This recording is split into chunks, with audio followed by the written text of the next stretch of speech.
மாண்பு பேரவைத் தலைவர் அவர்களே, மாண்பு அங்கே முன்னாள் அமைச்சர் அவர்கள் குறிப்பிடுகிற போது கிறிஸ்தவ வன்னியரை பற்றி இங்கே குறிப்பிட்டார்கள். நீங்கள் 5 ஆண்டு காலம் இருந்தீர்கள், ஏன் அதை நிறைவு செய்யவில்லை என்பதுதான் என்னுடைய கேள்வி.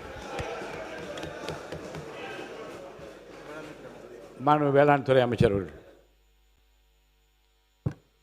மாண்புமிகு பேரவைத் தலைவர் அவர்களே, முன்னாள் 9 முறை சட்டமன்ற உறுப்பினர் அவர்கள் கூறினார், நாங்கள் தான் வீடு கட்டி கொடுத்தோம் சொன்னாங்க.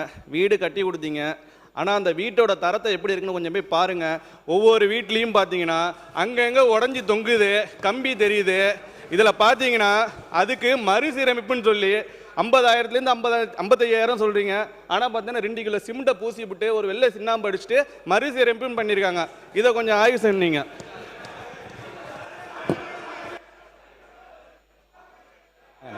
மாண்பு ரெட்டியார்பட்டி ராணன் பேசுங்க.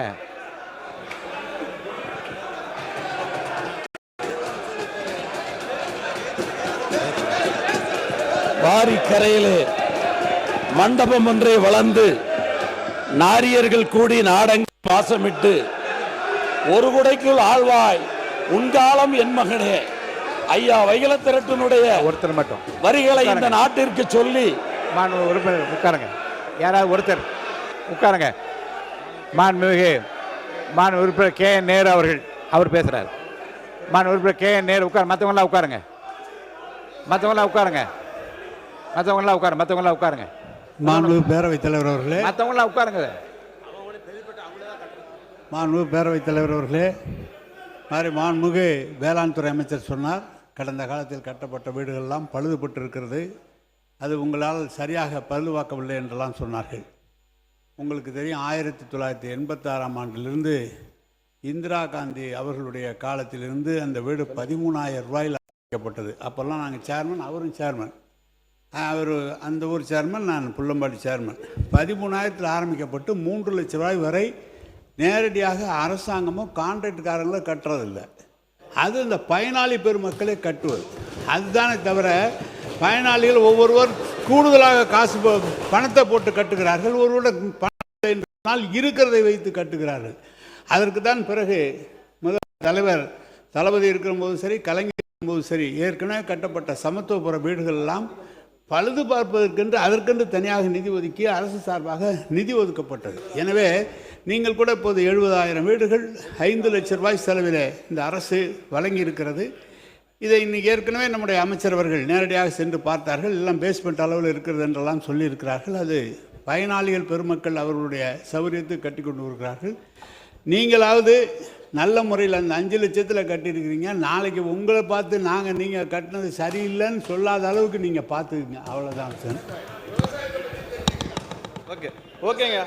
ஓகே நாங்கள் தெரிஞ்சுக்கிறோம். நாங்கள் தெரிஞ்சுக்கிறோம்.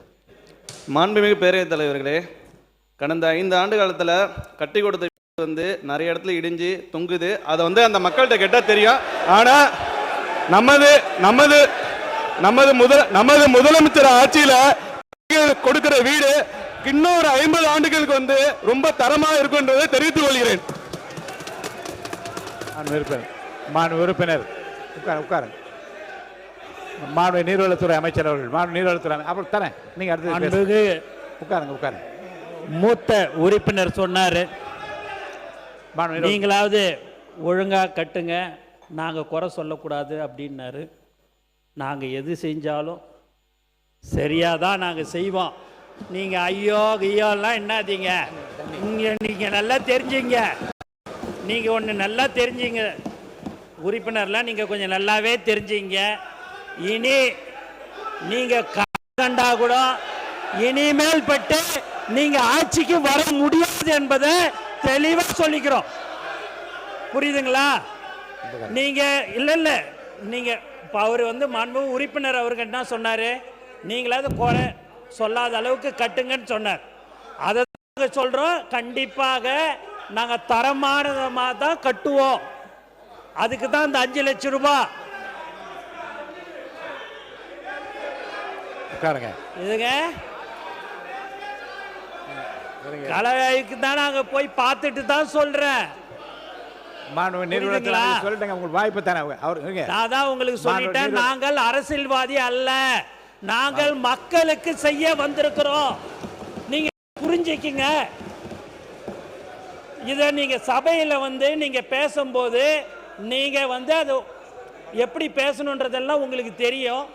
அப்படி இருக்கும்போது ஒரு மூத்த உறுப்பினர் சொன்னார்ன்றதுக்கோசம் நான் அதை சொல்றோம். உட்காருங்க. மாண்பு உறுப்பினர் ஆஸ்டின், மாண்பு உறுப்பினர் எம்ஆர்கே பன்னீர்செல்வம் அவர்கள் நீங்க பேசுறீங்களா? மாண்பு உறுப்பினர் உறுப்பினர் அண்ணன், நான் உங்களுக்கு சொல்றேன், மக்கள்கிட்ட போய் நீங்க பாருங்க. நீங்க இவ்வளவு காலம் இருங்க. நாங்க இப்போ 3 மாசம் தான் ஆச்சு.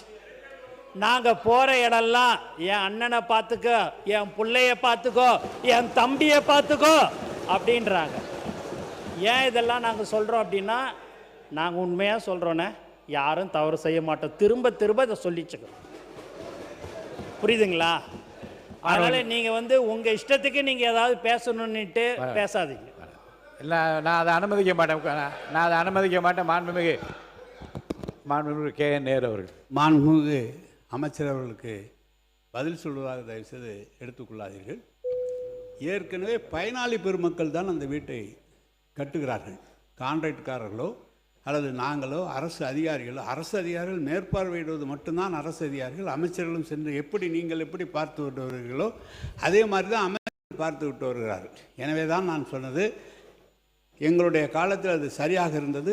1 லட்சம் வீடுகள் கட்டி அதை திறந்து வைத்து ஊரகத்துறை அமைச்சர் அவர்களும் முதலமைச்சரும் சென்று போகும்போது நானும் போயிருந்தேன்.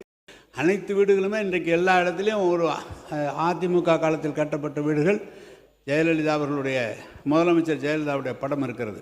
எங்களுடைய காலத்தில் கட்டப்பட்ட வீடுகளுக்கு கலைஞருடைய படம் போட்டு அந்த வீடு கலைஞர் திட்டம் என்று வீடுகள் போட்டு எங்கு சென்றாலும் கிராமத்தில் செல்லும்போது அந்த வீடுகள்லாம் நன்றாக தான் இருக்கிறது. மாண்பு அமைச்சர் ஏதோ பார்த்து சொல்லியிருக்கிறீர்கள். எனவே எங்கள் காலத்தில் கட்டப்பட்ட வீடுகள், அதுவும் அமைச்சர் அவர்கள் அந்த துறையிலே பாண்டித்தியம் பெற்றவர், நன்றாக பார்த்து செய்திருக்கிறார்கள். எனவே நீங்கள் சொல்வதை போல் அவர் நம்முடைய வேளாண் துறை அமைச்சர் சொல்கிறார் ஆங்காங்கு தொங்குகிறது என்று. இயற்கையாகவே பொதுவாக 10 வருஷம் 15 வருஷம் சொந்த வீடு கட்டுகிற போதே சில சங்கடங்கள் வருகிறது, ஆங்காங்கு இடிந்தெல்லாம் போகிறது. அதுபோல் இருக்குமே தவிர நீங்கள் எல்லாமே தவறு எல்லாம் நடந்து விடுவதில்லை என்பதை நான் தெரிவித்துக் கொள்கிறேன். இதில் நான் நிறைய சொல்ல முடியும். மாண்புமிகு பேரவைத் தலைவர் அவர்களே, மாண்புமிகு நீர்ப்பாசனத்துறை அமைச்சர் அவர்கள் நாங்கள் அரசியல்வாதி அல்ல என்ற கருத்தை மீண்டும் மீண்டும் பதிவு செய்கிறார். அது ஒளிபரப்பில் போய் கொண்டிருக்கிறது. ஆனால் தமிழக வெற்றி கழகம் என்ற அரசியல் இயக்கம் அரசியல் கட்சியாக தான் தேர்தல் ஆணையத்தில் பதிவு செய்யப்பட்டு தேர்தல் களத்தில் நின்று வெற்றி பெற்று நீங்கள் ஆட்சிக்கு வந்திருக்கிறீர்கள் என்ற செய்தியும், நீங்கள் எந்த மக்களை நம்பி எங்களை பார்த்து கொள்ளுங்கள் என்று சொல்லுகிறீர்கள், அதே மக்கள் தங்களை இப்படி சொல்லுகிறார்கள் என்ற புரிதலும் அடைவார்கள் என்பதை தெரிவித்துக் கொள்கிறேன். மற்றொன்று மாண்பு வேளாண் துறை அமைச்சர் ஓராண்டுக்குள் கட்டப்பட்ட வீடுகள் என்று சொன்னார். அது முற்றிலும் தவறு. 15 ஆண்டுகள் 20 ஆண்டுகள் முன்பு கட்டப்பட்ட வீடுகள் ஒருவேளை அப்படி இருந்தால் அதையும் பழுதுபார்ப்பதற்கு நிதி தந்த ஆட்சி தான் திராவிட முன்னேற்ற கழக ஆட்சியை தவிர ஓராண்டுக்குள் அது போன்ற வீடுகள் தமிழகத்தில் இல்லை என்பதை பதிவு செய்யும். மாண்புமிகு நீதித்துறை அமைச்சர் அவர்கள். மாண்புமிகு பேரவைத் தலைவர் அவர்களே, ஆக்சுவலாக இங்கே இந்த வீடு கட்டினதை பற்றி பேசிகிட்டு இருக்காங்க. அமைச்சர் அவரும் சொல்லிகிட்டு இருந்தாங்க, தரம் சரியில்லை, குவாலிட்டி சரியில்லை, அதுக்கு அப்போசிஷன் நிறைய டிஃபெண்ட் பண்ணுறாங்க. ஆல்ரைட்டு. ஆக்சுவலாக இது நேற்று பிடபிள்யூடி இதிலே நான் கேட்டிருக்கணும். சின்ஸ் அதை கேட்க முடியல. பிகாஸ் இந்த குவாலிட்டி விஷயம் பேசுகிறத பார்த்தா இப்போ நான் சீனியர் மோஸ்ட் மினிஸ்டர் வேலு சாரை தான் கேட்கணும். ஆக்சுவலாக தென்பெண்ணை ரிவரில் ஒரு 16 கோடிக்கு கட்டப்பட்ட ஒரு பிரிட்ஜு 3 மாதத்தில் காலியானதை பற்றி உலகமே பேசிச்சு. அது உங்களுக்கு தெரியும். அதில் நீங்கள் ஒரு ரிப்போர்ட் மாதிரி கொடுத்துருப்பீங்க. டிஸ்சார்ஜ் வேஸ்ட், அதனால் வாட்டர்ஸ் நிறையா வந்ததுனால 16 கோடியில் கட்டப்பட்ட அந்த ரிவர் மேலே கட்டின பிரிட்ஜு 3 மாதத்தில் டெஸ்ட்ராய் ஆனது. அந்த ஹிஸ்ட்ரி படிச்சிருக்கீங்க நீங்கள். அதை முதல்ல நீங்கள் தெரிஞ்சுக்கணும். அப்புறம் தான் அந்த குவாலிட்டியை பற்றி பேசணும். அதனால் அதுக்கு முதல் பதில் நீங்கள் சொல்லணும். நீங்கள் மாண்பு உறுப்பினர் ஏவா வேலு அவர்கள். மாண்புமிகு பேரவைத் தலைவர்களே, இதே மாமன்றத்திலே ஏற்கனவே எதிர்க்கட்சி தலைவராக இருந்த நம்முடைய மாண்புமிகு எடப்பாடி பழனிசாமி அவர்கள் இதே மன்றத்திலே எதிர்க்கட்சியாக இருந்த இந்த கேள்வியை கேட்டு அவைகளெல்லாம் பதிலாக சட்டமன்றத்தினுடைய உரையிலே அதுவெல்லாம் பதிவு செய்யப்பட்டிருக்கிறது. அந்த பாலம் என்பது ஆர்ஆர் என்கிற விங்கின் மூலமாக கிராம சாலை திட்டத்தின் மூலமாக ஒரு கிராம பகுதியிலே கட்டப்பட்ட பாலம். அது தென்பெண்ணை ஆற்றிலே கட்டப்பட்ட ஒரு பாலம். அதனுடைய டிசைன் 54,600 கனஅடி தண்ணியை வாங்குகிற அளவுக்கு தான் அதனுடைய தன்மை கட்டப்பட்டது. இதுவரைக்கும் திருவண்ணாமலை மாவட்டத்திலேயே பெய்யாத ஒரு மழை. அந்த மழை இன்னும் சொல்ல போனால் ஆன்மீக பெருமக்கள் 14 கிலோமீட்டர் கிரிவலம் என்று வருகிற இந்த திருவண்ணாமலை மலையே சரிந்தது. சரிந்ததன் மூலமாக 7 பேர் இறந்தார்கள். அப்படி ஒரு மழை நாங்கள் பார்த்ததே இல்லை. எங்கள் வயதுக்கு பார்த்தது அது முன்னாலே பார்த்ததில்லை. அப்படி ஒரு மழை பெய்த காரணத்தினால் மலை சரிந்தது. அந்த அளவுக்கு ஒரு சேதம். கிருஷ்ணகிரி தருமபுரி மாவட்டங்களில் 50 சென்டிமீட்டருக்கு மேல் மழை பெய்த காரணத்தினால் சாத்தனூர் அணைக்கு வந்த தண்ணி 2.25 கனஅடி தண்ணீர் அங்கே வந்தது. அப்பொழுது பொதுப்பணித்துறை நீர்வளத்துறை அமைச்சர் அவர்கள் எங்கே டேம் உடைஞ்சிருமோ இரவோடு இரவாக 2.25 கனஅடி தண்ணீர் திறந்து விட்டார்கள். கனஅடி. அதற்கு பின்னால் பாம்பார் என்று ஒரு ஆறு வருகிறது டேமுக்கு கீழே. டிசைனு 54,600 தான் டிசைன். அது 3 மாதம் இல்லை, கட்டி கொண்டு இருந்த நேரம் முடிகிற தருவாய். அது அப்படிப்பட்ட நேரத்தில் டேமிலேருந்து 2.25 பாம்பாருடைய தண்ணி இவைகளெல்லாம் சேர்ந்த உடனே 3 லட்சம் கனஅடி தண்ணி புழந்த உடனே அதனுடைய தாங்கும் திறன் இல்லாமல் அது அடித்து கொண்டு போனது என்று அந்த டிசைன்லாம் விளக்கம்லாம் சொல்லி ஏற்கனவே சட்டமன்றத்தில் பதிவில் இருக்கிறது. அது இயற்கையினுடைய சீற்றம். அந்த டிசைன் மேலே இன்ஜினியரிங் மேலே குறை சொல்ல முடியாதது. ஏன்னா கட்டினது 54,600க்கு, ஆனால் வந்த தண்ணி 3 லட்சம் கனஅடி தண்ணி. அப்படி என்கிற பொழுது அதை தாங்காமல் அந்த பாலம் போன்று என்பது இதே சட்டமன்றத்தில் ஏற்கனவே பதிவு செய்யப்பட்டிருக்கிறது. அதுதான் உண்மை நிலை. அதுக்குன்னு ஒரு குழு போடப்பட்டு அவர்களெல்லாம் கூட ரிப்போர்ட் கொடுத்தாங்க. இதில் டிசைனில் தப்பு இல்லை, இது மழை பெய்த காரணத்தினால் 3 லட்சம் கனஅடி தண்ணீர் தாங்குகிற திறன் இல்லாமல் பாலம் அடித்து போனது என்பதுதான் உண்மை. மாண்பு பொதுப்பணித்துறை அமைச்சர் அவர்கள்.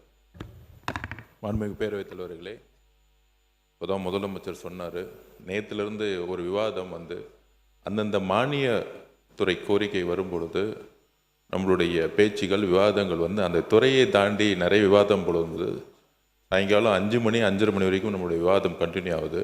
நம்மளுடைய உறுப்பினர்கள் இன்றைக்கி இருக்கக்கூடிய மானிய கோரிக்கை விவாதத்தை நோக்கி மட்டுமே நம்ம பேசினா நல்லா இருக்கும்னு நினைக்கிறோம். மாண்புமிகு மூத்த உறுப்பினர் சொன்னார், அவர் கட்டின அந்த பாலம் நம்மளுடைய நிதியமைச்சர் சொன்னார் அதில் என்ன சிக்கல்கள் பிரச்சனைகள்னு. நான் நேற்றே அதை சொல்லிட்டேன். இந்த அவையில் ஆதாரத்துடன் இருந்தால் தான் சமைக்கணும்னு 5 வருஷமாக கிட்டத்தட்ட ஒரு 1 லட்சம் கோடி ரூபாய்க்கு நெடுஞ்சாலைத்துறையும் பொதுப்பணித்துறையும் சேர்ந்து ஒரு பட்ஜெட்டை அவர் தாக்கல் செய்து பணிகள் செய்திருக்காரு. ஒவ்வொரு ரூபாய்க்கும் வெள்ளை அறிக்கை ரெடி ஆகிட்டுருக்கு. மாண்பு முதலமைச்சருடைய கவனத்திற்கு போய் அந்த வெள்ளை அறிக்கை கூடிய சீக்கிரத்தில் செய்யப்படும். அப்பொழுது அந்த பாலத்தோடைய பிரச்சனை என்னங்கிறது தெரியும். கல்லணை கட்டினது சோழர்கள் காலத்தில், இன்னும் எத்தனை மழை வந்தாலும் நல்லா தான் இருக்குது அந்த பாலம்லாம். நம்ம காலத்தில் கட்டுற பாலம் தான் 3 மாதத்தில் அழிஞ்சு போகுது. அதுக்கு வெள்ளை அறிக்கையில் பதில் வருங்கிறத நான் பதிவு பண்ணி மானிய கோரிக்கை விவாதத்துக்கு நம்ம போகணுங்கிறது என்னோட தாழ்வான வேண்டுகோள்.